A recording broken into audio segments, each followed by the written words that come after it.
Honestly, my hair is serving frolicking Tears of the Kingdom vibes, and I'm not mad about it.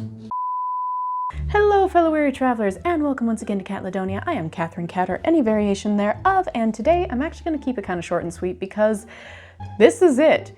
The video that I thought was lost forever after my hard drive crash, it's back.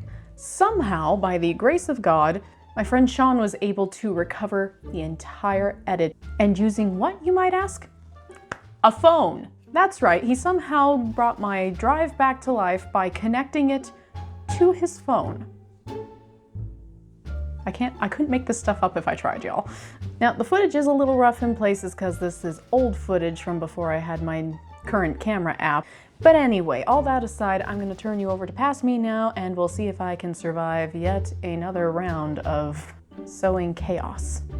Let's see, shall we? So today we have an interesting little project, and that project is this skirt. It's inside out right now, so it's a little hard to tell, but it is a beautiful skirt, which I shall show here, from Linen Naive. I hope I'm saying that right. I'll put a link to their shop down in the description below. It's a really pretty skirt. I love everything they make, but unfortunately, I am an idiot. I ordered this back before I got sick, and let's just say I was a little stressed at the time, and I ordered a size maybe 2 or 3 times too big for me. But by the time I realized this problem, it was way too late to reach out to customer service and get it dealt with. So I was like, okay, I can fix this. So I took it to a tailor, they did some work on it, but the problem remains with this ruching back here. It's quite beautiful, I love it.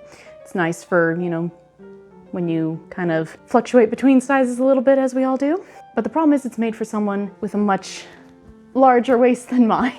So what we're going to try to do today is employ a little fix. Just to be clear, nothing to do with the quality of the skirt. I love their work. I want to buy more of it once I can, but in the proper sizes next time. So what I'm going to try to do with this, you see where I put this little line? That is the center back. And I'm going to try to stabilize this so that it doesn't move anymore, it won't stretch anymore. And instead, I'm going to flip it over, make a nice little seam, and put some lacing holes there so that it can just be laced to tighten. And that should be it for this. The other project I seem to have forgotten to bring with me. Hold on. Okay, I found it. So the other project is that I want to make a separate white cotton skirt slash petticoat that I can wear either under this or on its own. And I'm going to be using this pattern to do it. Specifically, this variation right here, which I will put up here so that you can actually see it. And specifically, the reason I want that one is because of the ruffled hem at the bottom. But a lot of that will depend on how much white cotton I have left. So we're going to have to go take a look at that situation, and we'll reevaluate from there. But for today, our project is to see if we can stabilize this, put in the grommets and everything so that it'll fit snug, and then we can take on this situation. This should be interesting. Wish me luck. Well, here goes nothing. My first step was to pin the skirt to my shirt and not to my skin. A bit of a tricky process, but I got there in the end. Though I seriously need to invest in a dress form. Anyway, once I was satisfied that the front piece of the skirt was taut against my back, I measured between the side seams to figure out exactly how long each segment would need to be. This was hardly a truly precise method of measurement, but after a couple of tries, I ended up with a number I was tentatively confident in. Evidently 12 inches. Then I measured the height each piece would need to be. I think I was indicating 2 1/4 inch? Whatever. Honestly, at this point, I just wanted more coffee to deal with the anxiety I was feeling about cutting into this thing. So I procrastinated on that bit by measuring and cutting out some double-sided fusible stabilizer, which was so thick it probably was the sewing equivalent of bringing a prize fighter to a fencing match. But alas, I really have almost no idea what I'm doing, so better luck next time?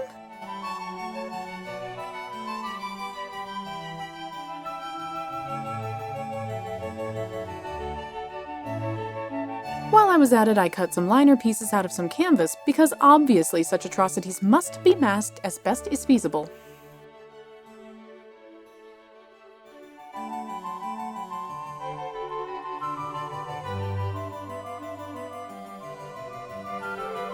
With all that cut out, I divided both pieces in half. I was a bit more careful about measuring the interfacing before folding it in half to cut it because I was worried about the thickness.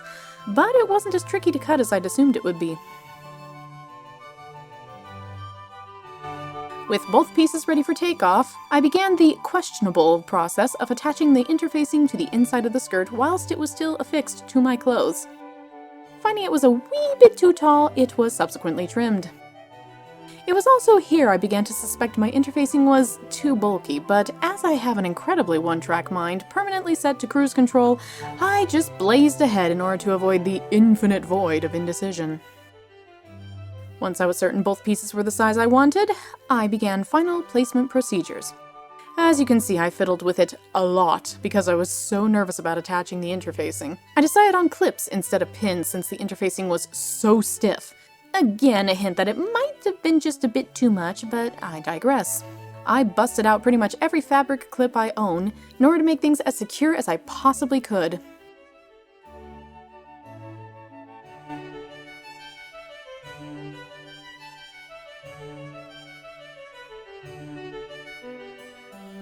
After that, it was time to lay down the canvas for ultimate stiffening overkill before bringing out the dreaded iron.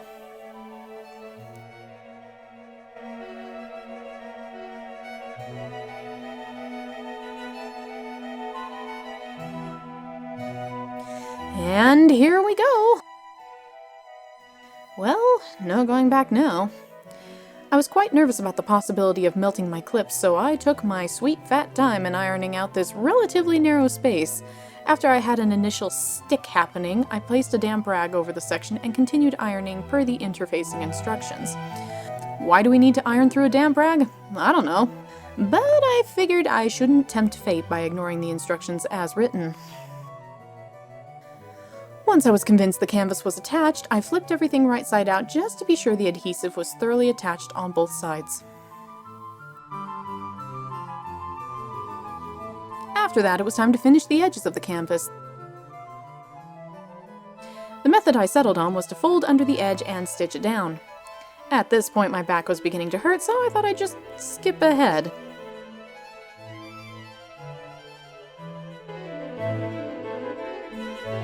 And then my camera messed up and I didn't record the sound, but judging by the eyelet set and leather cordage I've brought out, I'm assuming I'm explaining the next step. Which is not eyelets.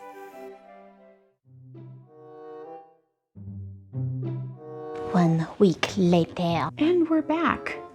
This next part is the part that really scares me. We've already made it clear that all seamstresses and the good kind people at Linen Naive should avert their eyes. Well, I'm going to reiterate that warning because now comes the part where we have our little stabilization bits in here. And we now have to cut this and fold it over to make the little panels for grommets. But I won't be going in unarmed. I have my coffee, a quite frankly obscene amount of water, and hot Cheetos, because it has been a long week and I desire crunchies that will burn the inside of my mouth. And now that goblin mode has been thoroughly engaged, we can continue with the process.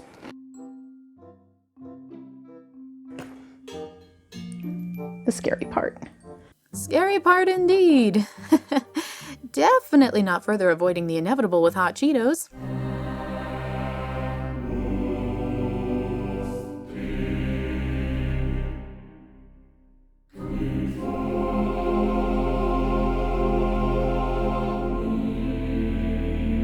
Okay, this is it. Wish me luck.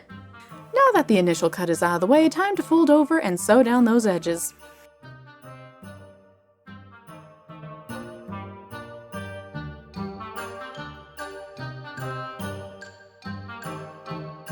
There's one side tacked down. That's not too horribly heinous, right? Right? Hopefully.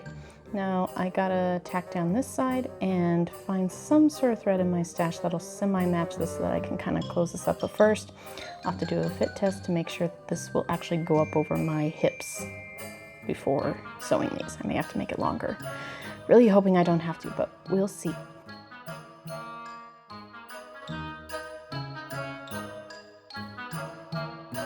And that's 2 of them. And so now we come to the all-important question of, will this fit over my hips? Just looking at it, I don't think so. No, definitely not. There's an extra inch or 2. So we're just gonna keep cutting until it does fit.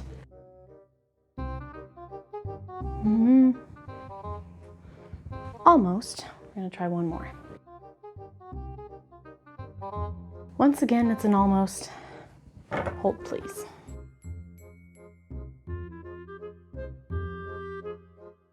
Okay, that's far enough to actually try it. Nope, still not far enough. Oh, this is getting so far down. Okay, we're there. All right, so now that we have done the unthinkable and we have cut a whole 6 inches further down, we can now go about the questionable business of turning this to where it can, come back together again. What I may do is I'm definitely going to do the grommets up here at the top. For this situation down here, I will either see if I can dig out some hook and eye closures, and if I can't find those, we could always go the historically blasphemous route of Velcro. I mean, it's not my ideal choice, but it might do the job to cover my sewing sins as they are. Let's keep moving. Next up was thread selection for hemming the sides of the cut I made. As you can see, despite having a decent variety of colors, I didn't have anything that truly matched.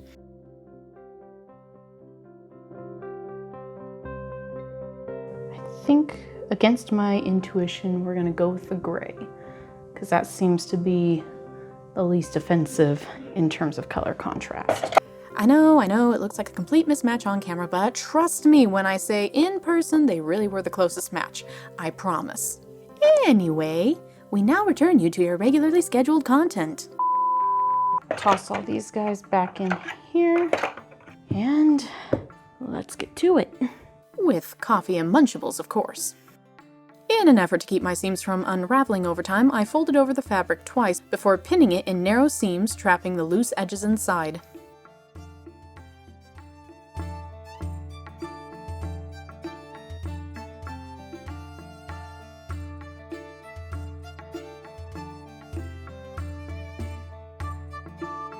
I then made my very best attempt at felling the seam in an effort to keep the slight thread mismatch as unnoticeable as possible. I'll admit I'm not 100% certain if this is the proper way to secure this kind of fabric, but I guess we'll see what happens.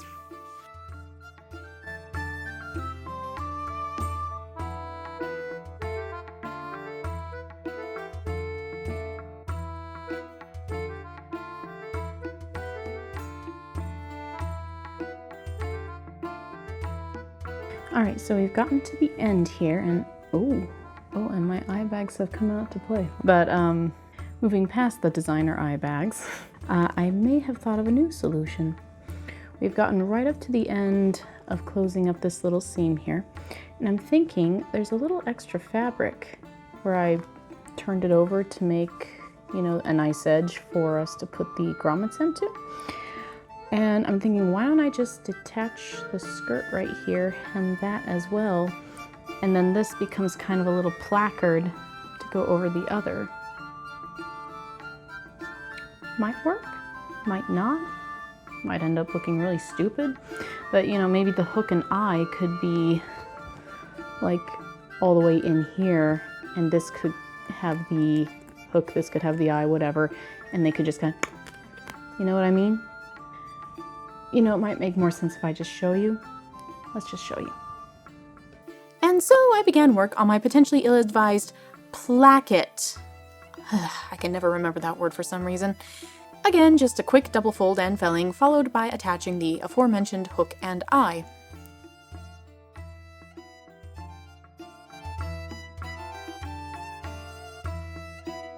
Now that we finished that, I can kind of try to show you what I meant before.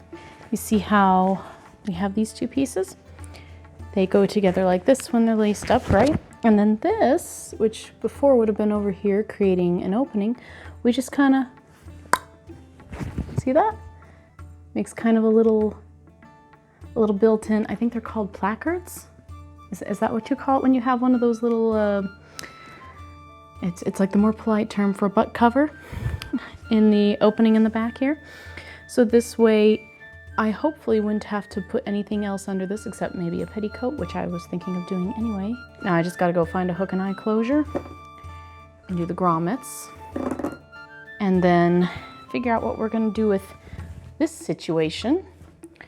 But I think those are gonna wait for another day. See you tomorrow, hopefully.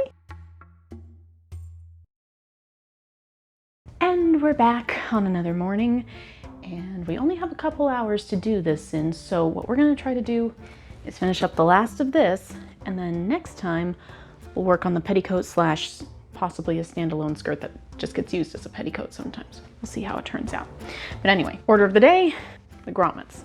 Now, unfortunately, I've just realized that this is rather thick right here. We got a lot of layers to go through here. We've got the interfacing and we got the canvas, we got all this stuff. And I'm wondering just how well that the grommets are gonna go through here. We'll see. If all else fails, I may have to get some bigger ones that can go through more heavy duty stuff. But for now, we'll try the little ones. And I've also realized it's gonna be very hard to poke holes through here because I have an awl, a sewing awl, but do you want to guess where it is? If you said in storage, then you are correct. Also, if you're wondering about the change of scenery, it's the only spot where, one moment. Oh, this is a flattering angle. The only spot inside the house where we've got this concrete slab here, so I can do the grommets without worrying about like ruining the floor or something. Yeah, you can? And so here we are in this back room instead, so that I can safely work on these grommets without destroying my parents' floors or that nice hardwood coffee table I've been using. So let's get into it. Oh, almost forgot. We also need to attach the little hook and eye closures for the little, what do you call it? Whatever this little flappy do thing here is called. We're just gonna call it the butt cover, okay? Is that all right? You guys okay with that? Because that's all I got right now. Let's move on. Okay, here we have our grommet kit. As for colors, I'm thinking we're gonna go with these kind of brassy looking guys, you know? They look like they'd fit in nicely. So we'll do maybe 3 of them. That seems reasonable, yeah? So, fun discovery I just made. This is actually a hole puncher for fabric, essentially. So I think what they want you to do is stick it on there and just kind of hammer it, and hopefully it should cut a little hole in it. Maybe? I guess we'll try it. Wish me luck.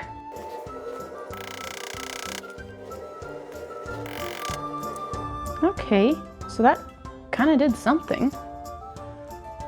Give me a second to sort it out.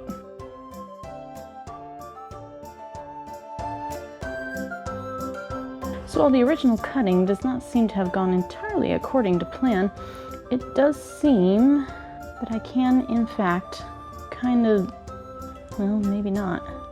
Hold, please.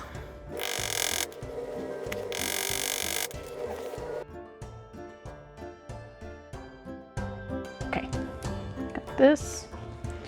Already got this in here. It just barely makes it through, so we'll see how this goes. I am a little skeptical of, oh goodness, of how well this is gonna work. But we're gonna try it. See if we can get a seal on here. And if we can, it will be a miracle. Okay, did it work? Holy cow, guys, it worked. Look at that. Look at that. It worked. Okay, we just gotta do this 1, 2, 3, 4, oh golly, 5 more times.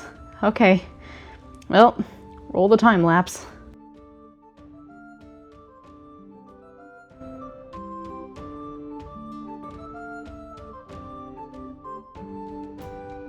Well, it's certainly a rather lopsided first attempt, but at least they're in there and holding. I'm kind of impressed. This is looking a little shady right here. I may have to go in and add some stitching or something to give it a little extra support so it doesn't come unraveled, or just be extremely careful washing it. So this is what we got. Definitely not a straight line, but we're learning. We're learning. And now we're gonna do the second side. Here we go.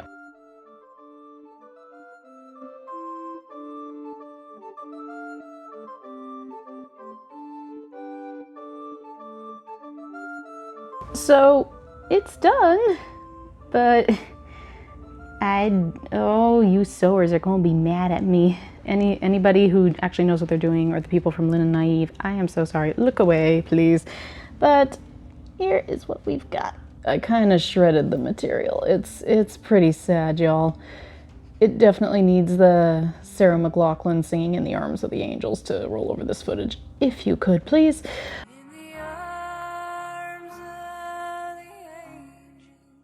See, it doesn't look so bad from the back, but from the front, it's a mess. And I think this is for a couple reasons. I was going through from the front to do the cutting. Should probably go through from the back. Then you get a cleaner cut at the front. And if the back's a bit of a mess, you can mess with that later. So I will have to work out something to do about that to help keep it from falling apart further, and to just basically kind of clean it up a little so it looks nicer. Maybe I'll look into like some sort of darning or something, some sort of needlework that can go around to help strengthen it and keep it from falling apart. Maybe I'll just make it worse. I don't know. We're experimenting.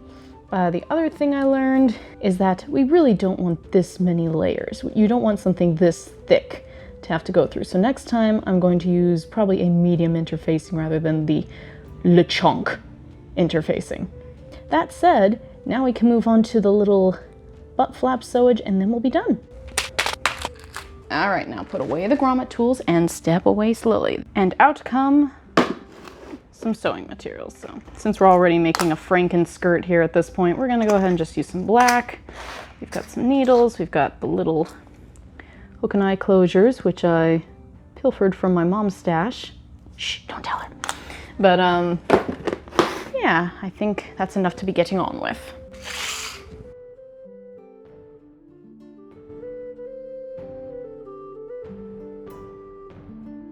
So I was going to go ahead and just use the black thread, but as the sad grommet situation began to just stare into my soul, I began to feel, you know, the familiar pangs of guilt. So we switched to the gray once again to just try and do something right on this. And so starting once again, we did some nice, even little stitches, the little ones that Bernadette Banner is so fond of. Yeah, those. We did those. There we go. Onto the hooks and eye.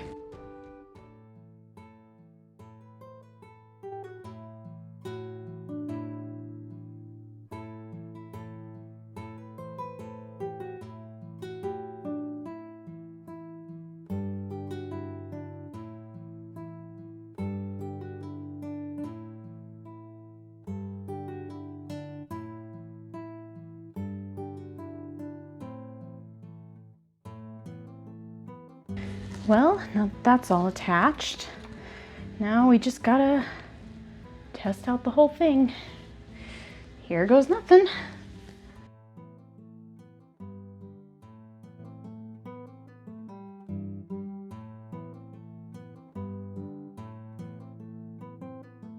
All right, sorry if you hear a vacuum in the background. That's my mom. She loves to clean. I ain't gonna stop her. But we're done. And I definitely did not glue down some of the problem areas. No, definitely not. That would be the worst thing in the world for sewing. Yeah.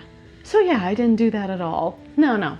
We just carefully patched things up. Not with glue. How long does this take to dry? 24 hours for curing. It's gonna be a couple days before I can finish this anyway, so yeah. Hello again.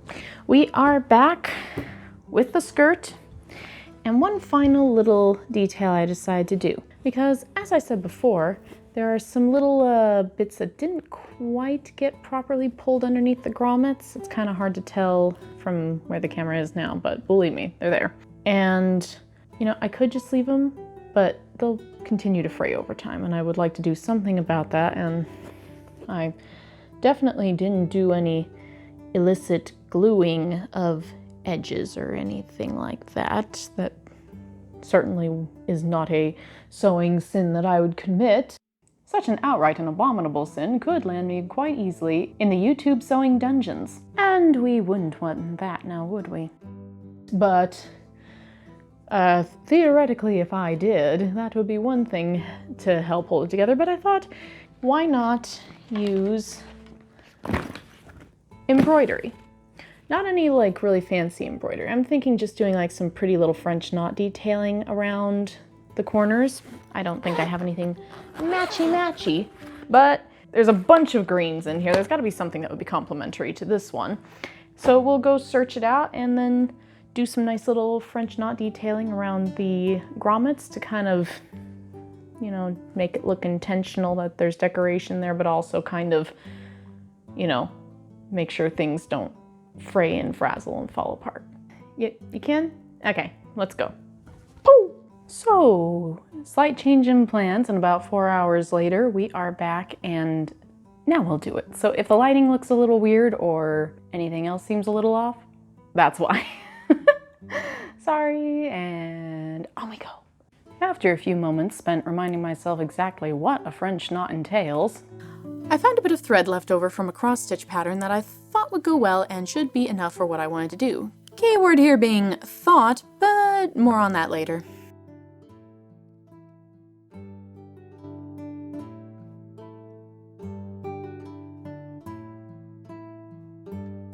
I separated out the various strands into 2 strand sets, threaded my needle with the first set, and was ready to start knotting. The many layers of fabric and super thick interfacing made this a bit of a struggle, as you can probably see from the many times I lost my grip on the needle. When I finally got through, I began my first knot by winding the thread around the needle a few times before taking the needle back down through all those layers. Now to do about 100 more of these. Well, at least it was quiet work that I could do on the couch while listening to audiobooks, so no complaints from me.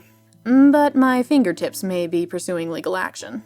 I did my best to try and cover any shredded areas as well as the areas around them in an effort to try and secure everything as much as I possibly could. But only time will tell how well that will work. Regardless, I eventually ended up with one little mossy eyelet. At which point I ran out of the color I chose, so I searched my supply and decided to mix 2 greens to try and get something as similar as possible to the original. It didn't really work, but I did like how vibrant the new thread combo looked, so I was happy to finish the rest with it and then put a few in and among the originals in hopes the color shift would be just a little less noticeable.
shockingly, we survived.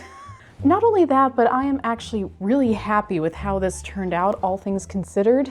I honestly know so little about sewing, but hopefully, the more I keep doing potentially ill-fated little projects like this, the better I'll get at it. That's how it works, right? Practice makes perfect or something like that. A huge thank you to my friend Shawn, my brother Michael, and his wife Laura for all their help on this project and the loan of both their time and equipment. I am an extremely nervous and self-conscious individual who would never dream of going to do shoots outdoors like the one at the end of this video by myself. So their help was absolutely invaluable. And thank you guys for actually sticking around and watching this crazy little sewing experience. I truly appreciate it, and I hope it amused you at least in some fashion. And in the end, I think we all learned a lot, especially that one should always, and I mean always, double, triple, and quadruple check their sizes before ordering items. Yeah, anyway, if you've enjoyed this video, feel free to give that like button a smack up the back of the head, and let me know if you guys have ever had any wrong size disasters of your own. I'd love to hear about it and know that I'm not the only one. Also, if you would like YouTube to pester you whenever my videos go up, then feel free to hit the bell icon and turn on all notifications. My socials, including a Discord where we chat nonsense and send memes to each other, my Tumblr, where my fan art lives, my Ko-fi, where you can get behind the scenes content and the occasional sneak peek at upcoming content, my TikTok of journaling and random whatevers, plus wherever else I'm flailing around online will be linked below. But until next time, fellow weary travelers, good day and God be with ye. Bye-bye, y'all.